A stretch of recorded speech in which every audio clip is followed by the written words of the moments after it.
I znów ja na temat aktualnych wydarzeń na Ukrainie. Pokazuję tu obraz Chrystusa Króla, Władcy Wszechświata, gdyż jedynie On, Jego działanie i pomoc może rozwiązać, uratować nasze problemy, również właśnie na Ukrainie, a zwłaszcza polsko-ukraińskie. Tym bardziej, że ja uważam, że to wszystko, co się dzieje, to w dużym stopniu jest związane z planem różnych dziwnych sił, w tym neomasonerii i szatana. Ja wcale nie sądzę, że dzisiaj zawarte porozumienie da jakieś spektakularne i trwałe, pokojowe i dobre owoce.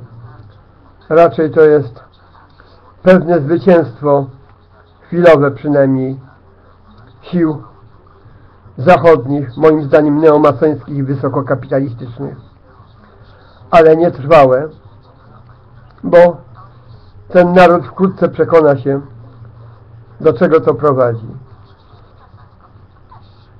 A to prawdopodobnie jest początkiem zupełnej klęski Janukowicza.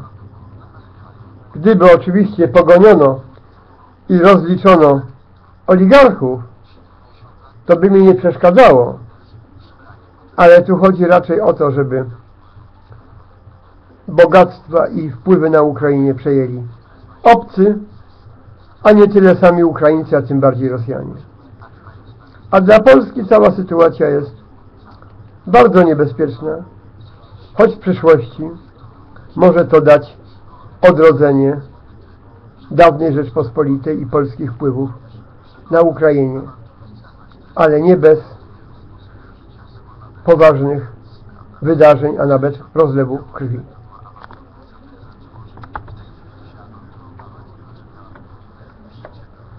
Janukowicz ustąpił.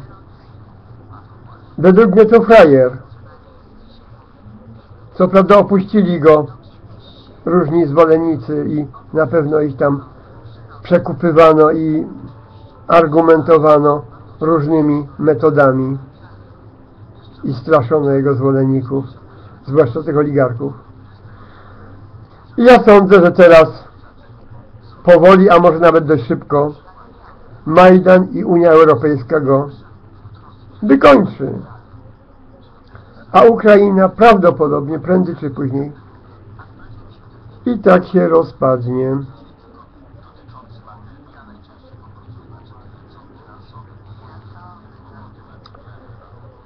Jeśli Rosja nie zainterweniuje, i to dość szybko, to Ukraina stanie się wkrótce półkolonią Unii Europejskiej i Zachodu, a Janukowicz skończy prawdopodobnie jak Miloszewicz, albo nawet gorzej, że go ktoś na przykład zastrzeli.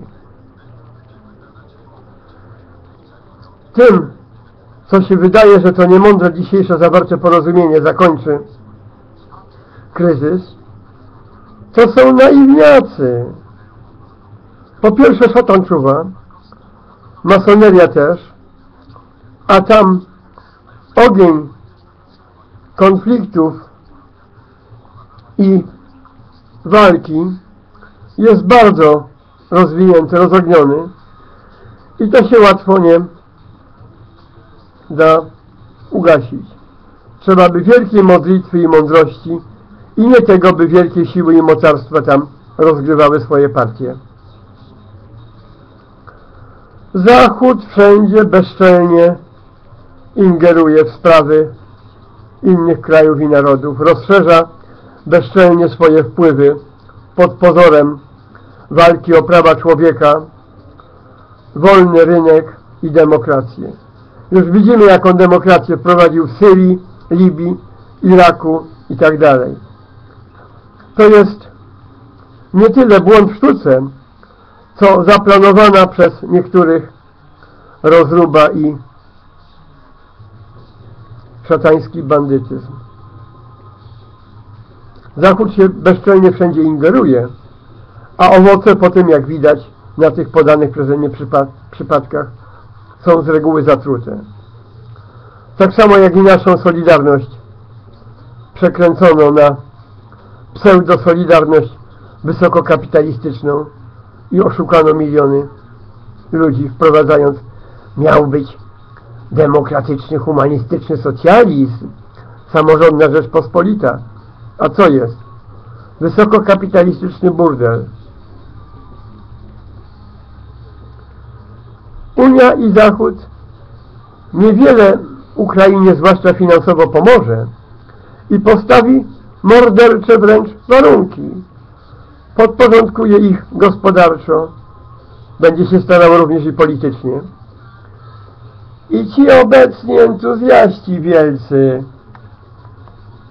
Unii i Zachodu wkrótce, oczywiście ci bardziej szeregowi, bo tych wyższych to można ich obdarzyć stanowiskami, kasą, przekupić, postraszyć i tak dalej, to ci w miarę szeregowi entuzjaści zobaczą wkrótce swą głupotę, tudzież wielu Polaków, którzy kretyńsko ich popiera.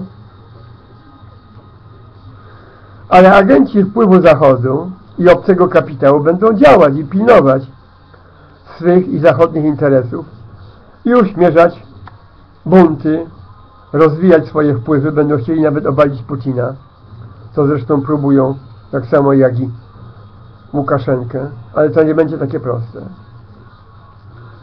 A mimo tych pozorów chyba i tak Ukraina się rozpadnie, a nawet dojdzie do wojny domowej, a nie daj Boże nawet i światowej, bo Rosja czy Chiny nie mogą sobie pozwolić na ciągłe rozszerzanie wpływów, manipulowanie Zachodu, ograniczanie ich roli. I to może doprowadzić nie tylko do wojny domowej, ale nawet i światowej. A wschód Ukrainy się już nareszcie budzi i zobaczy, jak jest wydłuczkany. A Rosja zapewne nie pozwoli się całkiem zmarginalizować. Zaś wojna w Syrii, inne te prowokacje i podsłuchy typu Snowdena i tak dalej, a zwłaszcza ta ostatnia zadyma na Ukrainie i jakieś inne prowokacje, mogą nawet wywołać zadymę europejską czy wojnę światową, co nie daj Boże. Więc bezzwłocznie módlmy się, myślmy, nie dajmy się manipulować i intronizujmy bezzwłocznie Chrystusa w Polsce i świecie. Amen.